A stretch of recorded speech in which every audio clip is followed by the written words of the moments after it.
ጤና ይስጥልን የቻናላችን ቤተሰቦች እንኳን በደህና መጣችሁ። በባለፈው ክፍላችን የጀመርነው ሚስጥራዊ ጉዞ ዛሬ ይበልጥ እያደገና አዳዲስ ጥያቄዎችን እያነሳ ይሄዳል። የታላቁ ደራሲ ይስማዕከ ወርቁ የወራት ወራድ ክፍል 3 እነሆ።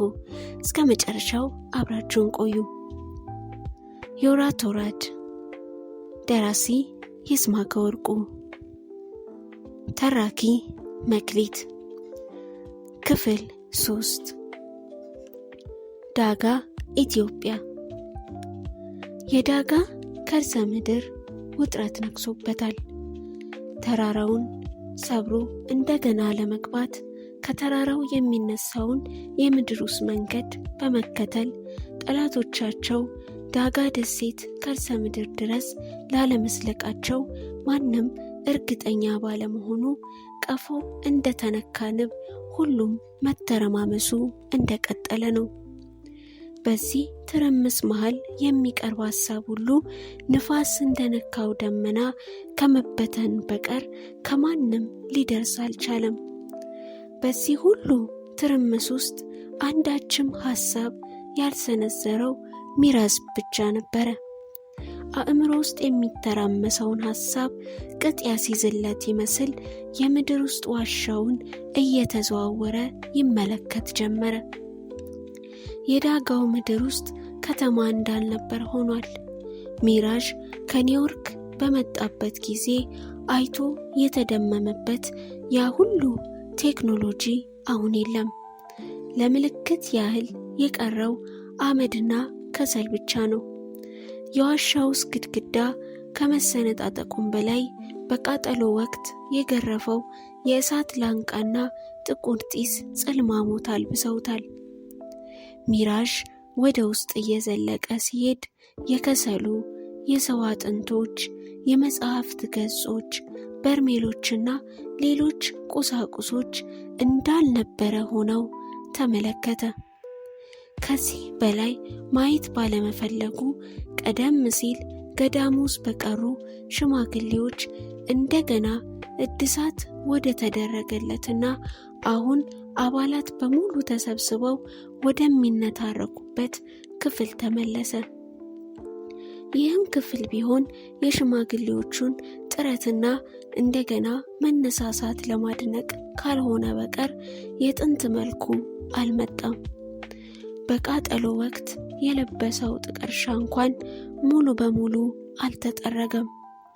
በየጥጋ ጥጉ የፋኖስ መብራቶች ባይሰቀሉ ኖሮ በዋሻ ውስጥ ይኖር የነበረውን የጥንቱ ሰው የዋሻ ውስጥ ሕይወት ያስታውስ እንደሆነ እንጂ ሀገር ለመለወጥ ቴክኖሎጂን ታጥቀው የሚተረማመሱ ሳይንቲስቶች የኖሩበት አይመስልም።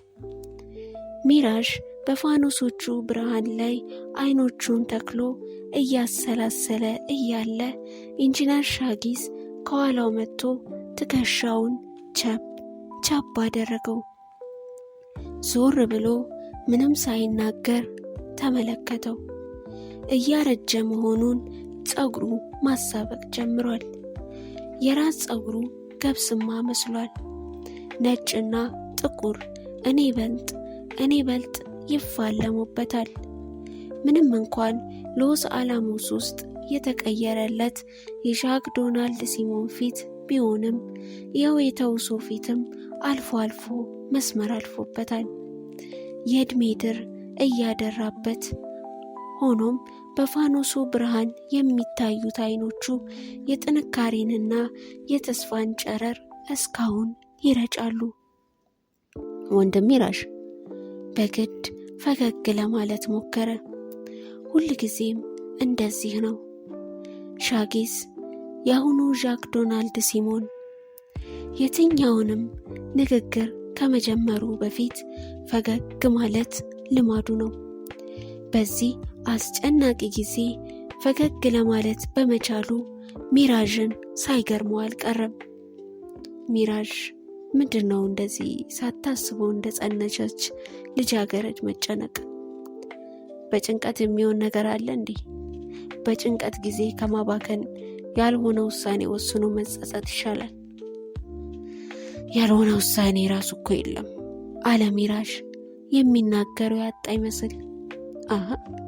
ውሳኔ የሌለው ነገርማ የለም፣ ምርጫ የሌለው ጉዳይማ የለም። ከእሳትና ከውሃ እንኳን አንዱን መምረጥ ይቻላል። ሻጊስ ፋኖሱን በአመልካሽ ጣቱ እየጠቆመ ይህንን የፋኖስ ብርሃን እየተመለከትክ ሳይ ድቅድቅ የመሰለውን ጨለማ ሰንጥቃ የምትመጣ አንዳች የተስፋ ብልጭታ የመጣችን ልመስሎኝ ነበር። ይህቺ የፋኖስ ብርሃን የምታመለክተው ይህንኑ ነው። እስከ ዛሬ ከተወጣነው ፈተና የበለጠ አልገጠመንም። እስከ ዛሬ እኮ ቢያንስ መቀመጫ ቦታ እንኳን ነበረን። አሁን ግን እንደምታየው ነው። ለጊዜው እዚህ ዋሻ ውስጥ ተጠልነን እንጂ የመጣንበትን ዱካ እየረገጠ ጠረናችንን እያነፈነፈ የሚገሰግሰው ጠላታችን መዳፍ ውስጥ አስገብቶ ሊጨምቀን የተጣደፈ ነው። ሚራዥ ይህንንማ ማንኛችንም እናውቃለን። ኪራኮስ መጥቶ ውርክባቸውን ሲያዳምጥ ከቆየ በኋላ ሐሳቡን ሰነዘረ። አዎ ጠላቶቻችን ወደኛ እየገሰገሱ ናቸው። ጥያቄው እኛም ወደ እነሱ እንገሰግስባቸው ወይስ እንሽሻቸው ነው። ለመሸሽማ ቆሞ ማቅማማትን ምን አመጣው? እንሽሽ ብንልስ ይህን ሁሉ ሕዝብ ይዘን በምን እንሸሻለን? ሕፃናቱንና ሽማግሌዎቹን ለማን ሰጥተን? ፕሮፌሰር በርናባስን ጨምሮ ከማርጀታቸው የተነሳ የረሱና የጃጁ ሽማግሌዎችን ይዘን የት መሸሽ እንችላለን? በዚህ መሃል በሚራዥ አይምሮ ውስጥ የሎሬት ጸጋዬ ገብረመድህን ስንኝ ጥልቅ አለ። እጠለልበት ጥግ አጣው። ይህንን ስንኝ ሲያስታውስ የኪራኮስን አባት ማስታወሻም አብሮ ትዝ አለው። ይልቅስ የአባትን ማስታወሻ ብንመረምር ሳይሻል አይቀርም። ምናልባት እዛ ውስጥ አንዳች ፍንጭ ልናገኝ እንችላለን። ሲጳራና ሜሮዳ ሲያገላብጡት ነበር ያደሩት።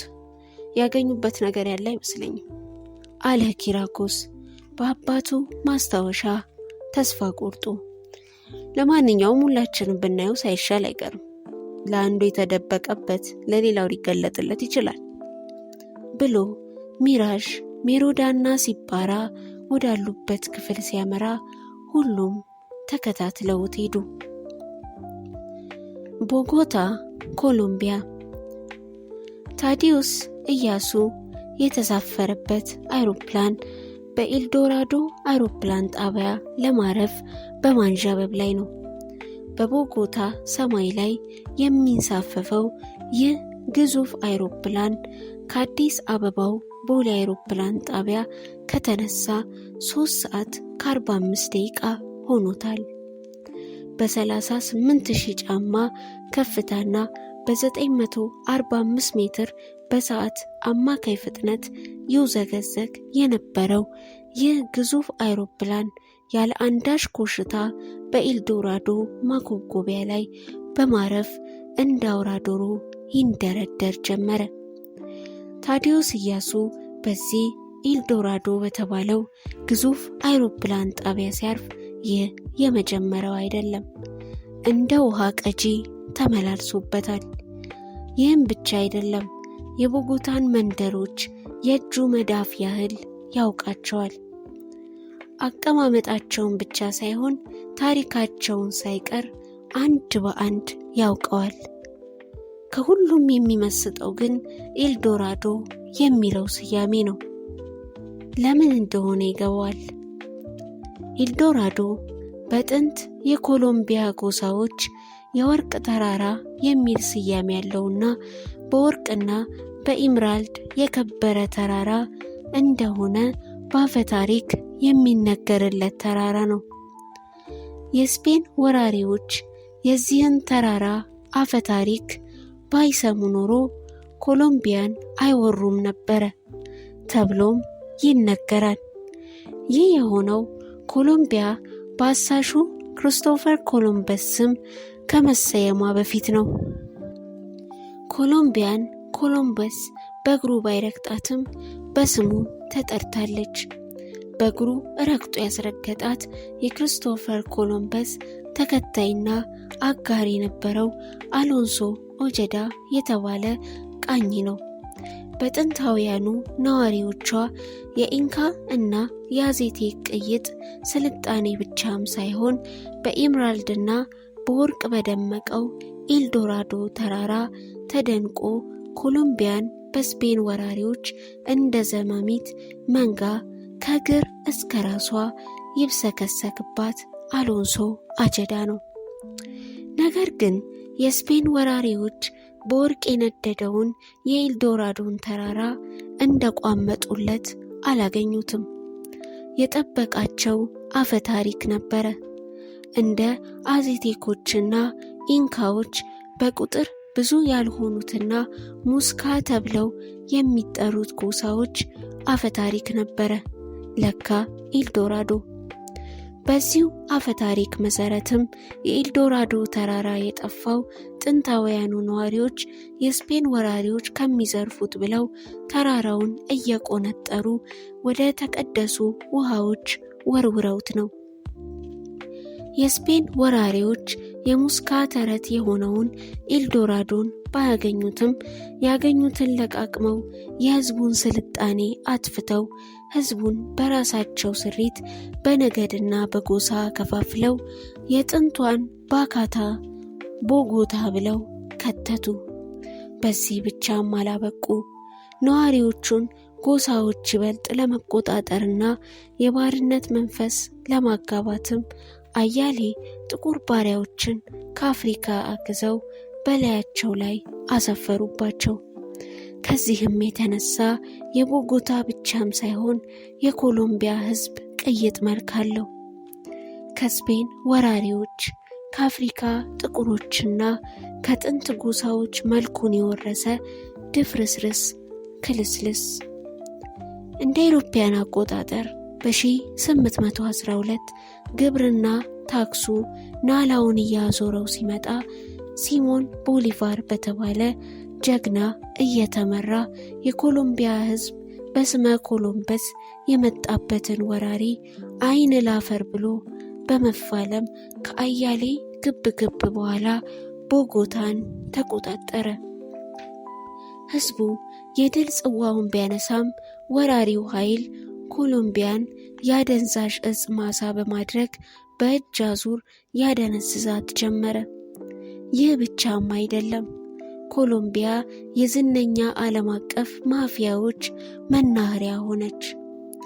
በተለይም በ1980ዎቹ እነ ኢስኮባር የተባሉ ማፊያዎች ሀገሪቷን በእጅ አዙር ያሾሯት ጀመረ። 90% የሆነው የዓለማችን የኮኬይን ምርት የሚታፈስባት ምድርም ሆነች። የእጽ ማሳዋ ኮሎምቢያ ኢስካቦርና ጀሌዎቹ በቅንጦትና በመንፈላሰስ ከመኖራቸውም በላይ የራሳቸውን የፖለቲካ ፓርቲ በመመስረት አይናቸውን በጨው አጥበው የኮንግረሱን አያሌ ቦታዎች ተቆጣጠሩ። ሆኖም የኮሎምቢያ መንግስት የአደንዛዥ እጽ ንግድን ለመቆጣጠር ዘመቻ በመክፈቱ ኢስኮባርና የመንግስት ባለስልጣናት አይንና ናጫ ሆነ። የኢስካቦር ሰዎች የመንግስት ባለስልጣናትን አይቀጡ ቅጣት ከመቅጣታቸው በፊት ለመደራደር ሞክረው ነበረ። እንዲያውም የኮሎምቢያን ብድር በሙሉ እንክፈል ሲሉም ሐሳብ አቅርበው ነበረ። በመንግስት ተቀባይነት አላገኘም እንጂ። አሻፈረኝ ያሉት የመንግስት ባለስልጣናትም በኢስኮባር ሰዎች በየጥሻቸው የሞት ጽዋቸውን ይጎነጩ ጀመረ። በኋላ ላይ ኢስኮባርን ለማለዘብ መንግስት ድርድር በመጀመሩ ጦርነቱ ጋብ ብሎ ነበረ። በዚህ ድርድር የተዘነጋው ኢስካቦር እንደ አውሮፓውያን አቆጣጠር በ1993 ሲገደል ነበር በኮሎምቢያ አዳዲስ ዶኖች ብቅ ያሉት። ከመሞቱ በፊት የኢስካቦር ጀሌዎች የነበሩት ማፊያዎች ለየግል ጥቅማቸው መሯሯጥ ይጀምራሉ። ከነዚህም የቀድሞ የኤስኮባር ካቦ ዲካፒዎች መካከል የሲሲሊው ዶን ሞርሞርዲኖ ቡስኪ አንዱ ነበረ። እሱም በበኩሉ የራሱን ማሳ ለማስከበር ሰራዊቱን አደራጀ። ፓፓ ቦናኖን የመሳሰሉ አደገኛ ማፊያዎች ጠንካራ ክንዶቹ ስለነበሩ ሞርሞርዲኖ በዚህ በኩል አልተቸገረም ነበረ። ዶን ሞርሞርዲኖ ኢትዮጵያ ውስጥ በራሱ አሽከር በሆነውና ዲዮላ በተባለ ጥቁር ጀሌው ባልተጠበቀ መልኩ ከተገደለ በኋላ ነበረ ቦናኖ የተባለው የዶን ሞርሞርዲኖ የቀድሞ ጥብቅ ወዳጅ ኮሎምቢያ ውስጥ የሚገኘውን የእጽ ማሳ ያለማንም ጣልቃ ገብነት የወረሰው። የዶን ቦናኖ ሰዎች ዛሬ የሚቀበሉት አንድ ኢትዮጵያዊ ሰው የዶን ሞርሞርዲኖን አሟሟት ሚስጥር ብቻም ሳይሆን እንደ ኢልዶራዶ ተራራ በወርቅ የከበረውን ሐይቅ ሚስጥርም ለማቀበል እንደቋመጠ ያውቃሉ። ይህም የሆነው አስቀድሞ ኒቆ የተባለ አለቃው ጉዳዩን ለዶን ቦናኖ በማስጨበጡ ነው። ታዲዮስ ኢያሱ አነስተኛ ሻንጣውን እየጎተተ ከኤልዶራዶ አይሮፕላን ማረፊያ ጣቢያ ከመውጣቱ ነበረ የዶን ቦናኖ ሰዎች አስቀድሞ የተነገረውን ምልክት ያሳዩት። ምልክቱ እጅግ ቀላልና ግልጽ ነበረ። ገና ከኢትዮጵያ ሲነሳ እንደተነገረው አንድ ቀይ ባርኔጣ የለበሰ ሰው ጥቁር ማርሴዲስ መኪና ተደግፎ ሲያጨስ ይጠብቀው ነበረ። መልእክተኛውም የአይሮፕላኑን መድረሻ ሰዓትና ጣቢያ ውስጥ የሚፈጀውን ጊዜ ጠንቅቆ ስለሚያውቅ 1 ደቂቃ ሳያዛንፍ ጥቁር ማርሴዲሱን ተደግፎ ቀይ ባርኔጣውን አንከርፍፎ ሲጋራውን እየላፈ ጠበቀው። ታዲዮስ አላቅማማም። ቀይ ባርኔጣ ደፍቶ ወደ ቆመው ግዙፍ ሰው አመራ። ፈገግ ሲል ከቀይ ድዱ ያመለጡ ጥርሶቹ ከመወየባቸው የተነሳ ሲያኝክባቸው ሳይሆን ሲያኝካቸው የኖር አስመስለውታል። ጎንዛሎ ሲል እጁን ዘረጋለት። ታዶ በማለት ዶን በማላላት አጸፋውን መለሰ። ታዲዮስ በሚለው ስሙ ስለሚከብዳቸው እነ ቦናኖ ያወጡለት ስም ነው ታዶ። ወደ ቦጎታ እንኳን ደህና መጣ፣ እንኳን ደህና ቆያችሁኝ። የሁለታቸውም እንግሊዘኛ አነጋገር በቋንቋው ላይ ቂም የቋጠሩ ይመስል ሲናገሩ ቃላቶቹን የሚቆረጥሟቸው እንጂ የሚጠቀሟቸው አይመስሉም። ብዙም ንግግር የለም። ታዲዮስ ኢያሱ ወደ ጥቁሩ ማርሴዲስ እንደገባ ባለቀይ ባርኔጣው ጎንዛሎ የቦጎታን ከተማ ምስራቃዊ አቅጣጫ ይዞ መክነፍ ጀመረ። ከመኪናው በኋላ መቀመጫ ለታዲዮስ ምንም ሰላምታ ያልሰጡ 2 ሰዎች ጥቋቁር መነጽር ደንቅረው ተቀምጠዋል። ከግዝፈታቸው የተነሳ የኋለኛው መቀመጫ ከዚህ ጉዞ በኋላ ዱቄት የሚሆን ይመስላል። ጎንዛሎ የስንኙ መድፊያ ሳብህ የበዛበት የስፔን ሙዚቃ ከጋቢናው ለቆ ሲጋራውን ይቦልቃል። ወደ ቪላ ዴሌቫ መንደር የሚደረገውን የ3 ሰዓታት ጉዞ ታዶን ይገፋው ዘንድም ሲጋራ ጋበዘው። ውድ ሲጋራ ቢይዝም የጎንዛሎን ግብዣ ተቀብሎ ያትጎለጉለው ጀመረ።